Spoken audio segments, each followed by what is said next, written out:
Technology is not about cold metal.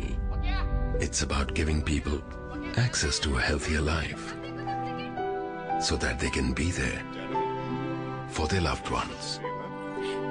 And technology does not discriminate. It opens its doors to everyone. That's what our advanced cancer diagnostic scanners do every day. For more and more people in India now, technology is hope.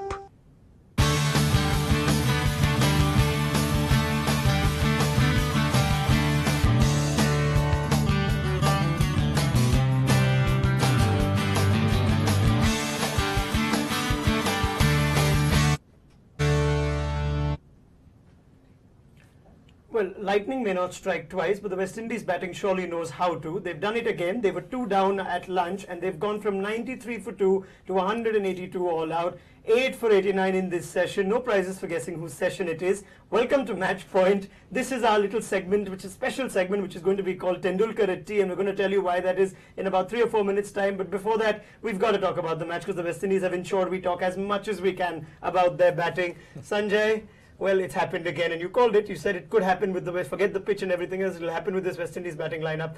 Disappointing. Yes, as a batting unit, there's a big question mark on their ability to play spin. And I think we've seen a very unique scenario today, Ron. Again, it's been, 135 or 36 years of Test cricket. This is the first time where a captain has won the toss, elected to bowl first, and the spinners have run through the side. Well, that's a unique one. But yes, let's take a look at what happened in this session. And the match card will tell you a very, very sorry tale for the West Indian batting lineup. Ajit, 182. They came at 93 for 2. And the spinners doing all the damage. Are you surprised at the role the spinners have played this early? Yeah, very much so. I mean, first day of the Test, 94-2 in the first innings. It was spinning or bouncing a little bit. But look, as Sanjay said, I mean, just probably not equipped to play, good spin bowling. And yeah, 5 twice in, 3 times in 2 tests already. Yeah. They're in trouble already. Yeah, tells you about the one-cricket pitch as well, isn't it? Yeah. People thought in the morning there's something for the seamers, live grass and things like that. And look at what we're seeing there. 5 wickets to Oja, 3 to Ashwin. And no surprises. If you look at the lower half of that scorecard, Darren Sammy not, Shillingford not, Best not, Gabriel, for the sake of breaking the monotony, got a single. But that's the lower order of the West Indies that we did show you in numbers in the last Test match as to how poor they've been. The worst from all the batting lineups in the lower order in international cricket right now. So 182 is where they bumble up. And Pragyan Oja, 5 for 40. Sanjay Manjrekar's romantic thought of Amit Mishra playing is probably been taken very seriously by Pragyan Oja, who's taken 5 wickets. Did he bowl well as well? Let's give him a little credit instead of just blaming the West Indies batsmen. Yes, and I think he deserved it because of what happened in the last Test match. Very bowled well, but just couldn't get the wickets. Catches kept getting dropped. And also, I said this earlier as well in our first Test match show, that he's become really fit. And that's one of the things that's always held against Oja. He looks a little roly-poly, slow in the field. But Champions League, I had an opportunity to meet him from close quarters, and he's really fit. So if somebody works hard at his fitness and wants to do well, it's always good to see such people get success. Yeah, well, that's the match situation for you now. Tea has been taken, and it'll be India that'll be batting. And like I said in the morning, it could be very extraordinary if Tendulkar bats today, but that's exactly what we've got. A very good chance that Sachin Tendulkar will bat in the final session of play on day 1 at the Wankhede Stadium. But we're going to talk more on the analysis and the batting and everything else to do with what's happened on the day at Stumps. Tea is going to be dedicated to Mr. Tendulkar, and we've got 2 gentlemen who've had a lot of time with him from the city that he comes from. They've had more than tea with him, is what I go with. And this session will tell you what Tendulkar enjoys a lot more than just tea. But Sanjay, first let's talk about what Sachin was off the field, as a personality. Then we can delve into what he liked about food. Well, I think we know that he's a shy person. He's not an extrovert. He's not a Virat Kohli. Correct. On the field. And I've seen this with Tendulkar, that every time he's out in public, where he's away from a room and a closed room, then he knows he's under watch. And that's since the age of 13 or 14, because he's been so much in the spotlight. So what you see in the public arena is the public Tendulkar. But we've been fortunate, from say 89 to 98, 99, and after that Ajit has been fortunate to see a Tendulkar within his room, where he's with people that he trusts, who he enjoys being with. And then you see a completely different Tendulkar, a Tendulkar that loves to talk. He'll do most of the talking, he'll be doing all the listening, and a guy who just lets his hair down. And that's his comfort zone, and he just loves that kind of a scenario. An evening like that is something that he'll, give up everything to have an evening of that kind. Yeah, well, this is going to be the two of you gentlemen talking. There aren't too many questions to put to experts as much as there are people who've been with Sachin Tendulkar. Ajit, you spoke in the morning as well, the first time you interacted. Not much of an interaction as much as just being in the same room. Tendulkar is that kind of guy. Give us a couple of anecdotes. Yeah, I mean, he still is the same. I mean, you can't blame him. Every time he steps out of his hotel room, there are about 20 people standing there, either wishing him for the game next day or standing for an autograph, photograph. So, as Sanjay said, always watched. It just became part of his life. So when he was with people he got along with, he was always himself and a lot of fun. Spoke on a variety of topics. Always loved talking. Loved his food. I mean, completely different person to what you see him outside. And you're watching some good images of the times that Sachin Tendulkar spent with the two gentlemen that I have the pleasure of being in the studio with.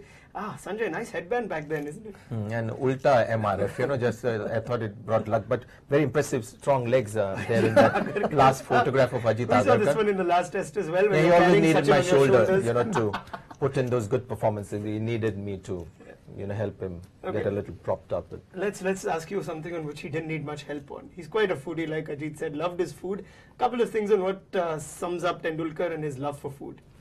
Yeah, during his early days, he didn't care so much about, weight and things like that, because you could eat anything, you wouldn't put on weight. You were an active cricketer. I'm sure later on he made sacrifices. But I remember we used to do a lot of traveling in England, playing exhibition matches, 91, 92, 90. And England, on the motorway, you have these services, where you stop for a little bit of a bite or a meal. And sometimes we would reach these services quite late, because we would play one match and we were heading for a game the next morning. And at the outlandish hour of, say, 1 a.m. in the morning, we would walk into the service. We were seeing Tendulkar's restaurant there, and food is on the screen. And we would enter the services, and I would say, let's have a little bite and, a cup of tea, coffee, drink or something. And Tendulkar would come back with a huge slice of cheesecake. He loved his cheesecake from England. There would also be sometimes a roast chicken on the side. And I said, what's happening now? Feeling a little hungry. So he loved his food. And like he has this passion for extreme success in batting and runs, it was with food as well. So the quantity was mind-boggling, the kind of quantities that he would eat. Raman Lamba, who's no more with us, he gave him a name very early in his career. He said he's a pocket-sized rhino, like a little rhino ka bachcha, like a rhino, baby rhino. That's how he was. Strong, small package, but strong and big appetite. That's how he was. Yeah, that big appetite, strong. That's how he was. And Ajit, his choices of food aren't something that your dietitian or your nutritionist are going to recommend. No, not necessarily.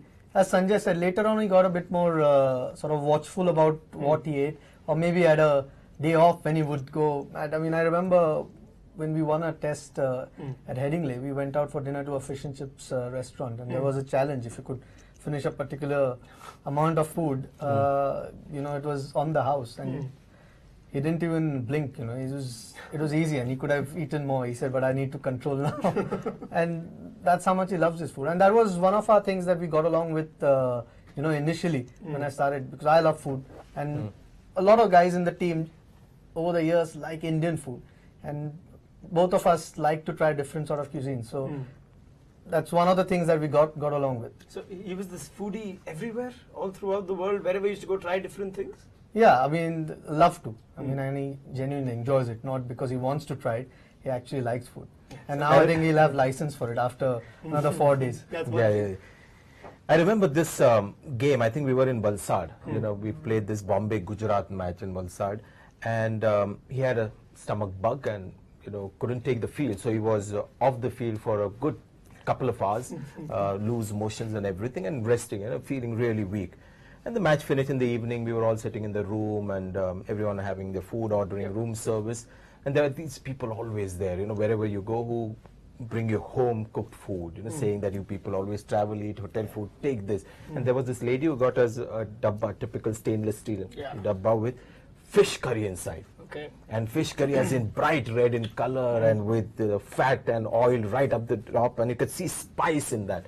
And all of us got very excited. This is fish curry in Valsad, and all of us you know, dug in, and Sachin is watching from a distance, you know, because obviously he's got a stomach bug. And then he looked for a while and he said, to hell with my stomach, and he actually dug into it. And I was amazed that a guy, you know, loved food so much, because once I had any stomach issue, I would be so scared to do anything. But he just dug into that fish curry, that fiery red fish curry, on the day when he was off the field in that Ranji Trophy game for a couple of hours. Oh, hearing something that you won't find anywhere else on Match Point and on tea with Tendulkar. But you have to wonder, as a cricketer he does this. Do you wait as a cricketer, Ajit, to retire, so that the one thing, well, I know the physical activity is something that you can do without little break, but do you wait to dig into all the food that was said no to? Did you have that kind of career? Fortunately, you know, with me at least, I didn't put on weight easily. But with guys who do, I think you're a bit more watchful. I think over the years, everyone's gotten a bit more aware of what needs to be done and what not. So we've got one gentleman who exemplifies that right here. You'll never find Sanjay Manjrekar's plate with anything more than just rich protein, no carbs, none of that. So look at Sanjay's current. He's looking it. Current fad. Current fad for me. Yeah, was that something with you as well when you retired from the game? Did you look forward to going and eating and doing that kind of thing? Can we see a Tendulkar who, after about 3 or 4 years, will be a Tendulkar with a Farooq engineer built? Yeah, actually, he likes to look good as well. Very careful about dressing, as you would know. You know, if he's getting ready in the evening for any function, then he'd look at himself very properly. So I think that will get him to remain fit, so that, you know, the trouser that he wears looks good with the shirt that he's wearing. So very, very careful about that. And he wants to turn out looking impeccable. But there was some amazing days that we had. I'm, you know, going back 90, a tour of New Zealand when he was about 16 or 17. And we had this bizarre, you know, trio that used to hang together, you know, Dilip Vengsarkar. Age 32 or 33 at the time, Sanjay Manjrekar about 26, and he was a 16-year-old. All three of us together, you know, having fun at night and all. And we used to really have a great time despite, you know, the age gap. And he was a very cheeky 16-year-old. And he would take on Dilip Vengsarkar as well when it came to having, you know, fun. And, you know, Dilip Vengsarkar had this phobia of you know, being alone at night. And he was a senior sort of Indian batsman, so he would get a single room. You guys wouldn't know about single rooms and double rooms. No, initially we shared rooms. Okay, because this new generation get a room to themselves. When we played, we used to share rooms. So Sachin and me were room partners in 1990, and we knew this Dilip Vengsarkar's weakness. So we were taking a walk, you know, in New Zealand, one of those places, after dinner, and it was about 9:30, 10. And I just looked at Sachin and I said, okay, let's start. So Sachin took the cue, and then we started talking about, you know, there was this lady who died in our complex. And people say at night, you know, sometimes when they're walking under the tree, you can hear this. And we saw Dilip Vengsarkar immediately stiffen up. And I said, and then what next? And Sachin was on cue, you know. And then Dilip realized that this was all part of the game. And believe it or not, he actually came into our room, you know, after the whole thing was over. And he spent some time before he could, you know, feel confident and brave enough to go back to his room and sleep. So we had some fun. Something tells you when you look at Dilip Vengsarkar talking to the media today that he's still a little afraid of that story. Still a little tight when it comes to the media, very conscious of what he says. Well, the other interesting thing I noted from there was how you said Tendulkar likes looking good, you know, dressing well and all. Something that you find common with a lot of cricketers, or is it specific just to Tendulkar? Just with everyone, I guess, not just cricketers. We like to look good with what you're wearing. Yeah, I suppose so. Yeah, I think that'll probably motivate him to stay in shape after he retires, because this naturally happens when you're on field. Yeah, well, that's interesting. So yes, so there we are. I hope you enjoyed the first edition of Tea Time with Tendulkar, or Tendulkar at Tea rather, and we're going to keep bringing you this during the course of the match. The situation of the match, as I mentioned already earlier, West Indies capitulated once more, lost 8 for 89 in that second session. India will now come out and bat. And yep, exactly like we put the theme of the show, Sachin Tendulkar, 15,847 test runs, 18,000 plus ODI runs, prawn curry, fish curry, mutton biryani. One thing for sure, that man had an appetite. We'll see you at Stumps and Match Point. Thank you very much.